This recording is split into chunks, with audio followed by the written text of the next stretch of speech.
Olá, pessoal, tudo bem? Bem-vindos! Hoje a gente vai mergulhar juntos nos textos indicados para o terceiro domingo da Quaresma. A nossa ideia aqui é entender como essas histórias antigas, que falam de sede, de provisão divina e de transformação, podem ter uma voz muito, mas muito poderosa nos dias de hoje. Sabe, a grande pergunta para quem prega é sempre essa, né? Como é que a gente conecta as lutas do povo de Israel lá no deserto ou de uma mulher num poço há 2000 anos com as angústias e necessidades reais de quem está nos ouvindo hoje? É exatamente essa ponte que a gente vai tentar construir agora. Os textos da semana são de Êxodo 17, Romanos 5 e João 4. Assim, de primeira, eles podem até parecer meio desconectados. Mas, se a gente olhar com calma, vai ver que todos eles apontam para o mesmo tema, uma questão profundamente humana. Vamos investigar essa conexão? Para começar, vamos direto ao ponto que une essas três leituras. Uma sede que é universal. Uma sede física, sim, mas também espiritual, que no fundo define a nossa condição como seres humanos. Olha, essa murmuração do povo de Israel não era só impaciência não, sabe? As fontes deixam bem claro que era um grito de desespero, que nascia de uma necessidade real, uma questão de vida ou morte. Pensa bem, estar no meio do deserto, com a família, sem uma gota d'água, não é um probleminha qualquer, é uma crise existencial. E essa pergunta ajuda a gente a trazer essa história antiga para a nossa realidade. A sede deles hoje pode ser a perda de um emprego, uma conta que não fecha no fim do mês, uma crise de saúde.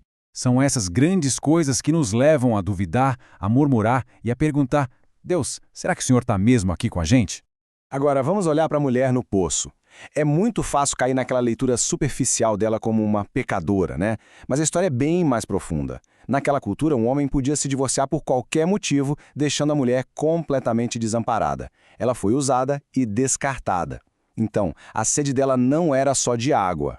Era a sede de dignidade, de ser vista, de um encontro que finalmente não a explorasse.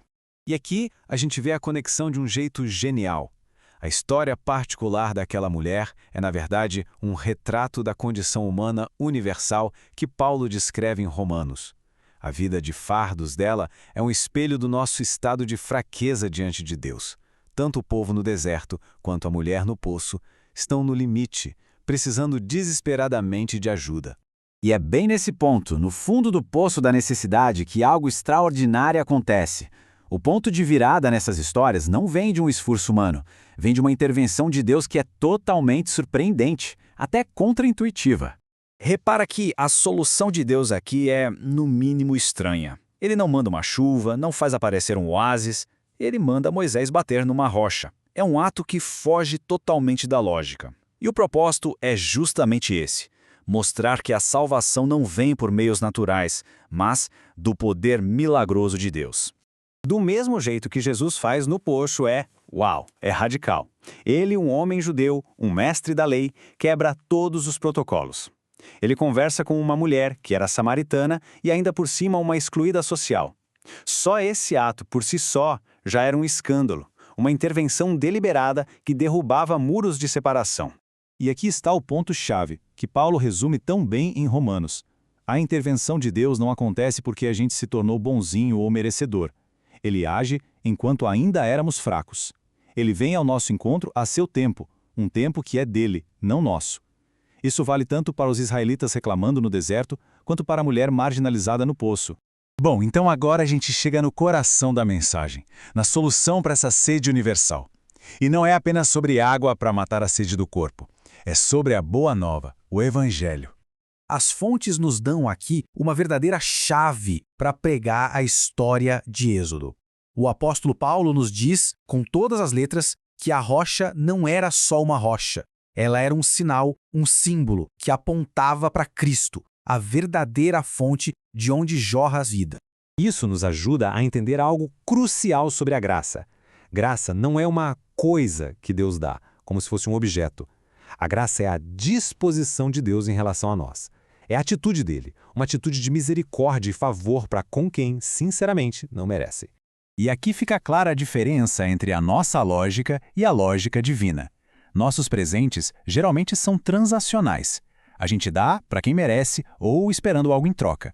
O dom de Deus em Cristo é o oposto disso. É um presente dado aos indignos, aos inimigos, quebrando todas as regras do nosso jogo de dar e receber.